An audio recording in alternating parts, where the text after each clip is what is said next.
नमस्ते। मेरा नाम सुशील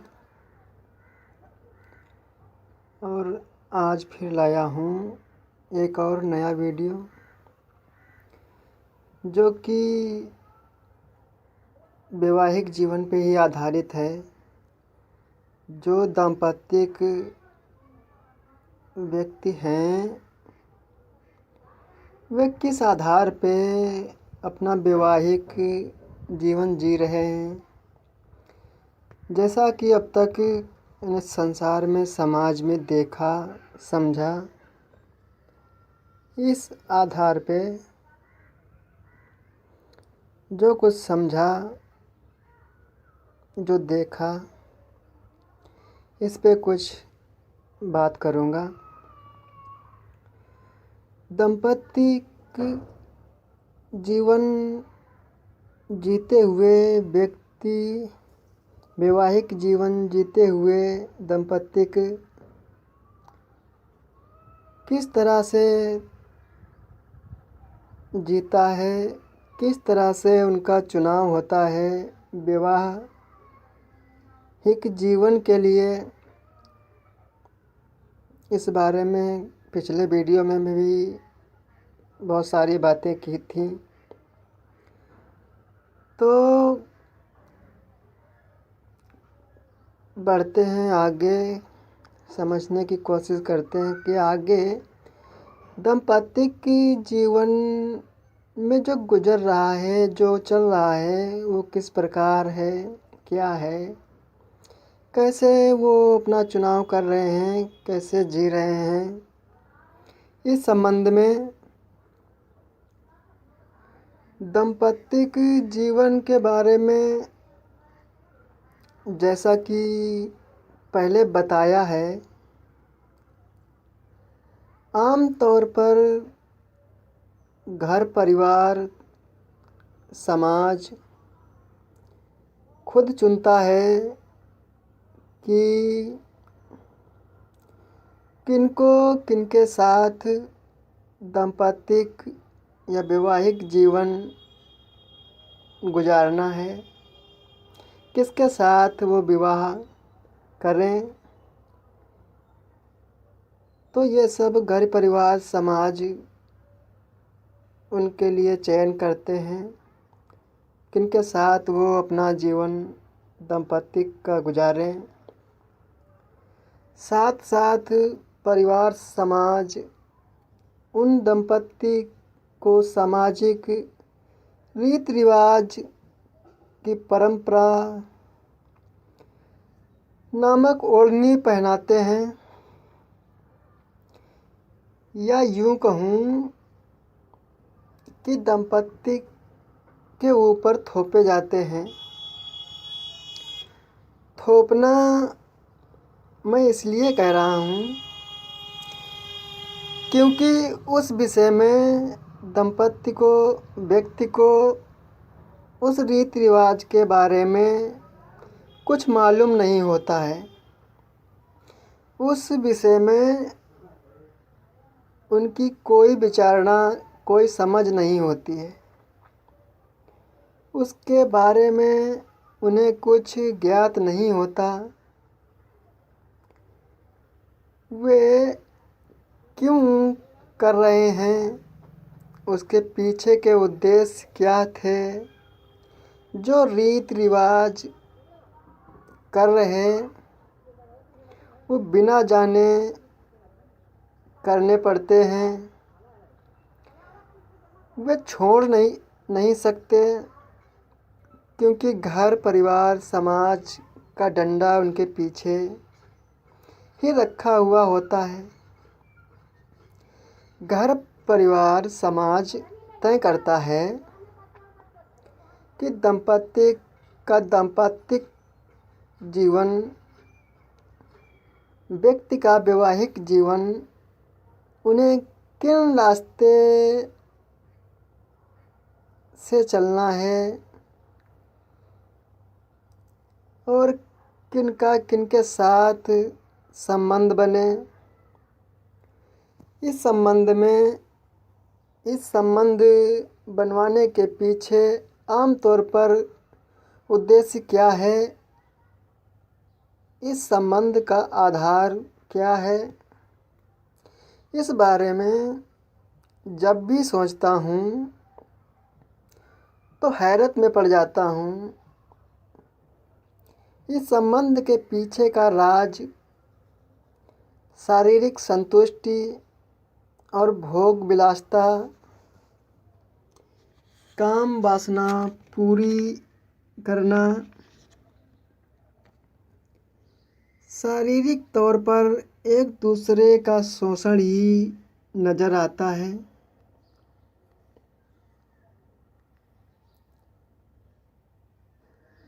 अपनी वासना की पूर्ति करो और बच्चे पैदा करो, उनका पालन पोषण करो और सामाजिक कर्तव्यों को पूरा करो।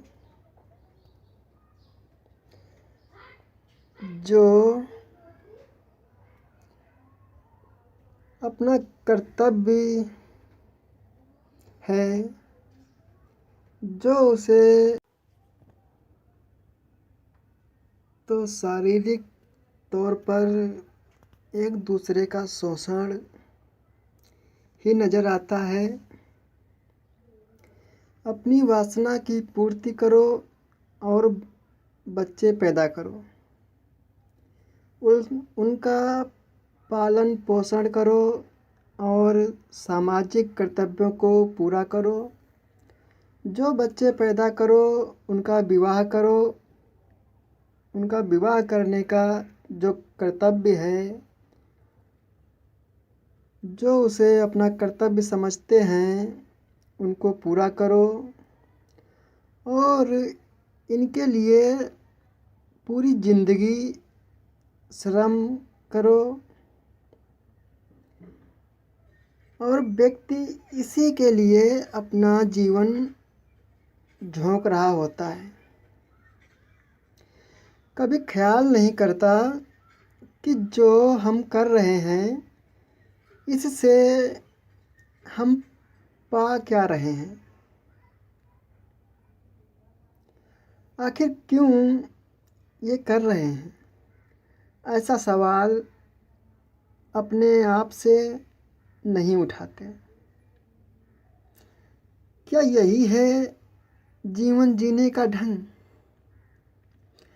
अपने जीवन के ढंग पे कभी विचारना नहीं कि विचारना नहीं करने का नतीजा है जिंदगी नर्क बनी पड़ी है और इसका ख्याल तक नहीं है। वैवाहिक जीवन का आधार ही जब भोग है, बच्चे पैदा करना, एक दूसरे का शोषण है, इनके लिए किए गए श्रम से पैदा हुआ दुख, हताशा और निराशा, जीवन नर्क बना हुआ है। इनका जीवन नर्क बना हुआ होता तो क्या इसके लिए ये शरीर का जीवन है? यही इसकी उपयोगिता है क्या? क्या ऐसे ही जीवन जीना है? क्या ऐसे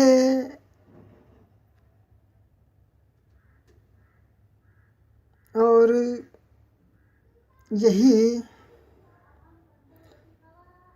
तरीके से जीवन को जीना सार्थक है, सही है? क्या जीवन की यही उपयोगिता हो सकती थी?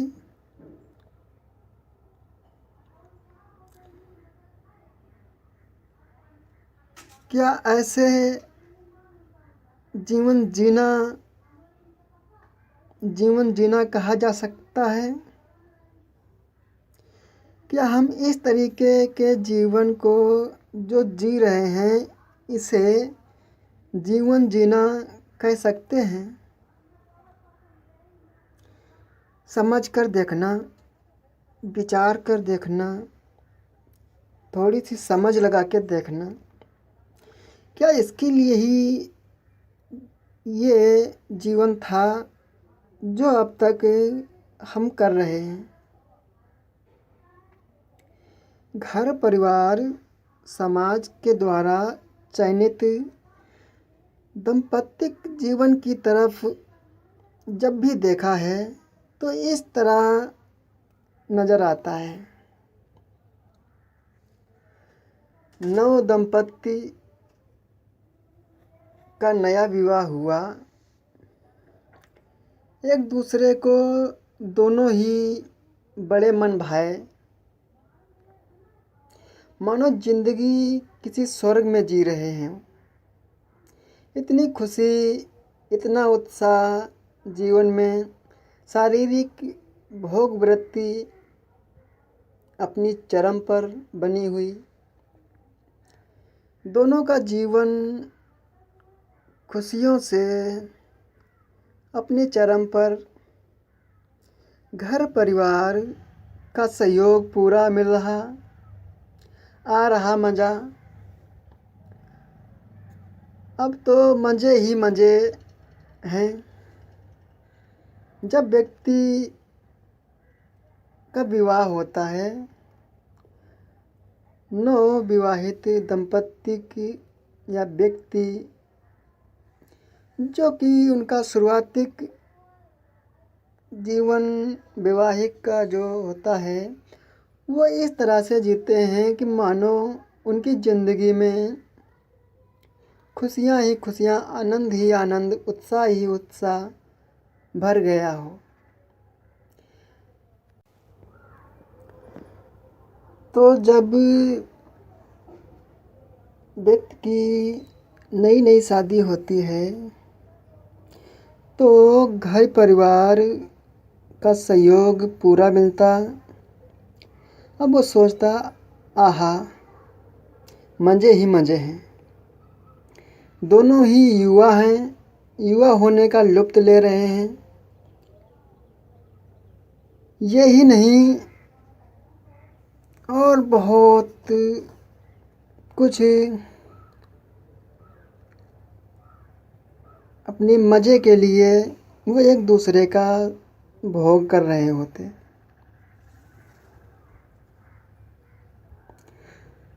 दोनों युवा होने का लुत्फ़ ले रहे, पूरा श्रम कर रहे, पूरा श्रम से लेकर शारीरिक भोग तक सभी बड़ी रुचि के साथ खुशी खुशी लुत्फ़ मज़ा उठा रहे होते हैं। जैसे ही 2-4 माह या साल भर बीता, अब उसमें रस ना आ रहा है। अब एक दूसरे में खिन्नता का भाव शुरू। अब तक दोनों की इच्छाएं बढ़ चुकी, अब वे पूरी तरह, अब वे पूरी कहाँ से हों, अब तो उसकी पूर्ति भी नहीं हो पा रही और एक दूसरे के बीच मनमुटाव गहरा होता जा रहा। धीरे धीरे इच्छाएं बढ़ रही, उनकी कामना पूर्ति हो नहीं पा रही। उन दोनों में कलह बढ़ती जा रही। यहीं से दाम्पत्य जीवन नर्क, दुख, निराशा की तरफ बढ़ने लगता। कामना इतनी जो आम तौर पर श्रम कर रहे, उससे वे पूर्ति हो नहीं रही, तो शॉर्टकट तरीके से कामना पूर्ति चालू कर देते हैं। जैसे ही गलत तरीके से कामना पूर्ति चालू कर दिए, उससे पैसा तो आ रहा लेकिन जीवन सुख दुख के गर्त में जा रहा होता। अब जब कामनाएं बढ़ी हैं, उसे पूरी करना है तो श्रम भी ज़्यादा करना पड़ रहा होता। तो जो पैसा पैदा किया गया उसका उपयोग अनर्गल चीज़ों में ख़त्म हो रहा होता। अपनी कामनाओं के अनुसार भौतिक सुख सुविधाओं में पड़ा है, उसे पाने के लिए अधिक श्रम कर रहा है, जिसके लिए अपनी शारीरिक स्थिति को भी नहीं देखता। व्यक्ति अपनी भौतिक सुख सुविधाओं और अनर्गल इच्छाओं के पीछे दौड़ रहा होता। किसी न किसी तरीके से वो उसे पूरा करना चाहता है। उसे पाने के लिए अधिक श्रम करता, जिसके लिए अपनी शारीरिक स्थिति को भी नहीं देखता है। यहाँ तक कि बीमारियों का बुलावा दे देता है। पैसा सही गलत दोनों ढंग से आ रहा है तो वे अपना जीवन गलत दिशा में ढकेल लेते हैं। अपना अधिक पैसा अय्यासियों में खर्च कर रहे होते हैं। जिन चीज़ों की ज़रूरत आवश्यकता भी नहीं होती, उन चीज़ों को भी एकत्र करने में अपना समय और धन भी लगाते देखे जाते हैं। तो अय्यासियों में जब पैसा खर्च कर रहे होते हैं, शराब, मांसाहार इत्यादि अनेक रूपों से उनका धन खर्च होता।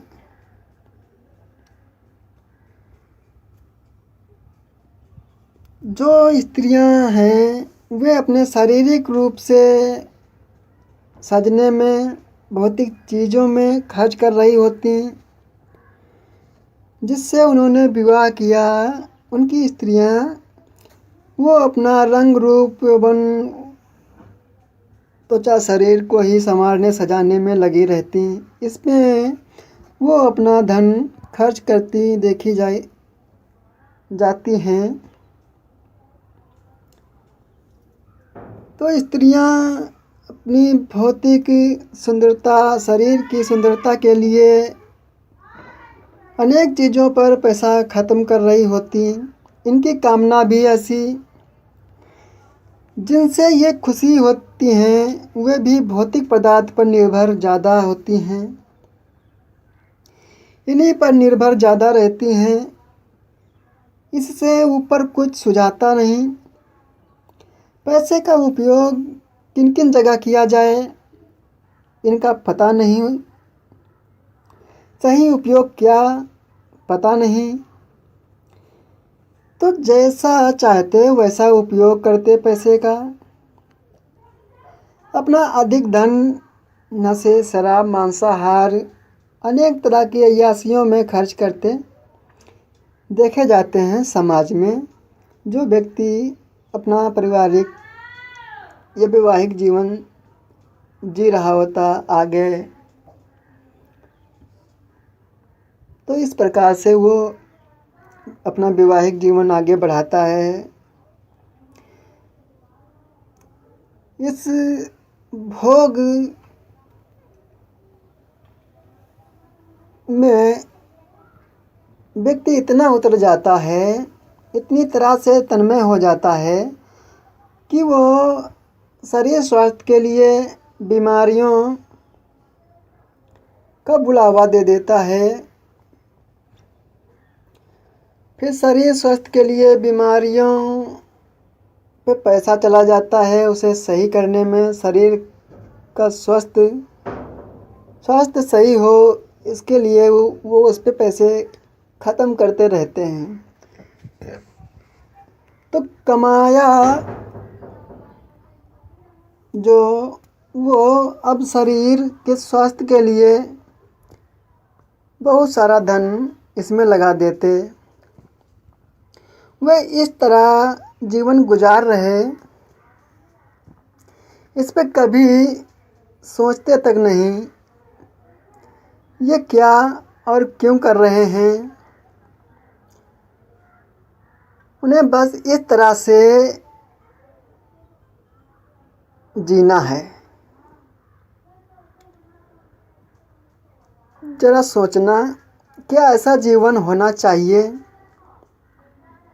जैसा कि भोग में लिप्त कामनाओं के पीछे, अंधी दौड़ के पीछे, अंधी वासनाओं के पीछे जो दौड़ रहे हैं हम, तो सोच के देखना क्या इसके लिए ही जीवन था। जिस तरह से जीवन जी रहे हैं क्या ऐसा ही जीवन जीना चाहिए? अगर यही जीवन है तो नरक क्या है? लेकिन इन दंपतियों का जीवन यही नहीं है, इससे आगे भी बहुत गैर गुजरा होता है। इनकी जैसे जैसे अपनी कामना बढ़ती है उनकी पूर्ति के लिए अथवा कामना पूर्ति ना होने पर ये एक दूसरे को गालियों से स्वागत करना शुरू करते हैं। माँ, बहन, भाई, पिता, ये लोग किसी को नहीं छोड़ते। गालियों से पूरे घर में तनाव का माहौल तैयार कर लेते हैं। क्रोध, हिंसा, एक दूसरे के साथ मारपीट करना यह जीवन का अहम हिस्सा बन जाता है। इनके जीवन में यही सब छुटमुट बातें, घिसी पिटी बातें ही अधिकतर देखी जाती हैं।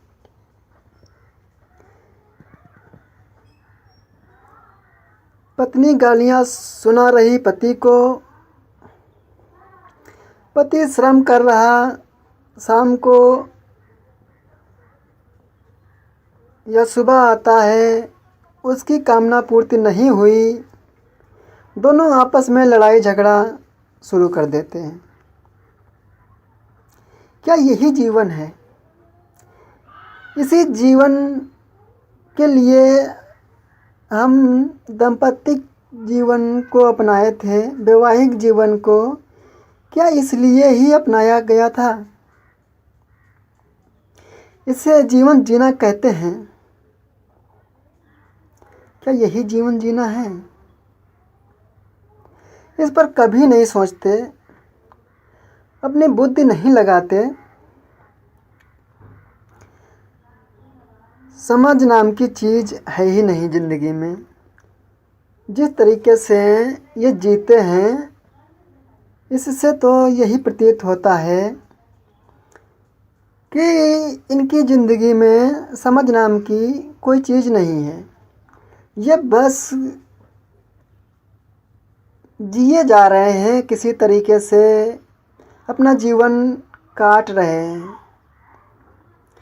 ज़िंदगी में ये कैसा जीवन जी रहे हैं ये आप भी देखते होंगे, आपने भी देखा होगा कि अधिकतर समाज किस प्रकार से जीता है, जीवन कैसा है, जीवन जिया कैसा जा रहा है। तो क्या यही जीवन है? क्या है पारिवारिक जीवन? इस पे कोई विचारना नहीं, कैसे जी रहे, क्यों जी रहे। ऐसा जीवन अगर नहीं जीना चाहिए तो क्यों जी रहे हैं? ऐसा जीवन क्या भौतिक सुख व कामना पूर्ति के लिए यह शारीरिक जीवन है? शारीरिक तौर पे जो जीवन जी रहे हैं, क्या इस तरीके से जीना चाहिए? इस पे कभी विचार किया? कभी विचार करके देखना, जिस तरीके से हम वैवाहिक जीवन को अपनाते हैं, विवाह के बाद एक दूसरे का जो हम साथ होने का जो उसका एक अच्छा उपयोग हो सकता था, आखिर वो क्यों नहीं हो पा रहा? वैवाहिक का जीवन, एक दाम्पत्य जीवन जो एक दूसरे के सहयोग से आगे बढ़ सकता था, आखिर वो क्यों नहीं आगे बढ़ रहा? एक सही तरीके से जीवन को हम क्यों नहीं जी पा रहे हैं? कभी विचार करके देखना कि जब हम एक दूसरे का सहयोग पाकर वैवाहिक जीवन चुनते हैं, वैवाहिक जीवन को अपनाते हैं और वैवाहिक जीवन को जीना शुरू करते हैं, तो हम किस तरीके से अपने जीवन को आगे बढ़ाते हैं। अपने जीवन के कार्य प्रणाली पर कभी विचार करके देखना कि हम किस तरीके से अपना जीवन गुजार रहे हैं। हम किस तरीके से निराश, बेचैन और हताश, कष्ट में आखिर इतना क्यों है? क्यों हमारा वैवाहिक जीवन एक अच्छा जीवन के रूप में परिवर्तित नहीं हो पाता है? जिस तरीके से हम समाज में देख रहे हैं, आप भी देखते हैं, क्या आप ये नहीं पाते हैं कि समाज में जिस तरीके से जीवन जिया जा रहा है, उनके जीवन में कहीं पे कोई उमंगता है, आनंद है? तो आप समाज में देखे होंगे कि किस तरीके से अधिकतर व्यक्तियों का जीवन कैसे नरक बना हुआ है। आखिर क्यों बना हुआ है? क्यों व्यक्ति अपने आप को, अपने जीवन को बेहतर नहीं करना चाहता? क्या मजबूरी ऐसी है कि वो अपने जीवन को बदलने को तैयार नहीं है? आखिर क्यों हम अपने जीवन को परिवर्तित नहीं करने को तैयार हैं, ये देखते हुए कि हमारा जीवन नरक बना हुआ है, कलह मची हुई है हमारे घर परिवार में, अनेक चिंताओं से, भयों से गुजर रहे हैं। तो क्यों ना हम इससे ऊपर उठें और इससे मुक्त हों? आखिर क्यों हम इससे ऊपर उठने की नहीं सोचते हैं? कहीं ना कहीं हमने अपने जीवन जीने का जो आधार है, उसे ही गलत रूप में चुन रखा है, उसे ही गलत तरीके से चयन किया है और अपनी गैर ज़रूरतों की कामनाओं के पीछे अपना जीवन गुजारने का संकल्प लिया है। निश्चित ही हमने गलत ढर्रों में अपने कदम बढ़ाए हैं, तभी तो ये बेचैनियाँ, ये अशांति, ये तनाव, ये जो कलह घर में मची रहती है, ये जो भय में जीवन जिया जा रहा है, तो इसके पीछे कहीं ना कहीं एक गलत आधार, जीवन का निश्चित रूप से हो सकता है। गलत चयन का नतीजा है कि जीवन गर्त हुआ है, नरक हुआ है। तो आप इस पे विचार करके देखना और अपने जीवन में जो भी कृत्य कर रहे हैं उस पे थोड़ी समझ के साथ, थोड़ा सा भी समझ लगाएंगे तो पाएंगे कि हमारे गलत चुनावों की वजह से हमारा जीवन गर्त में है और नरक में है।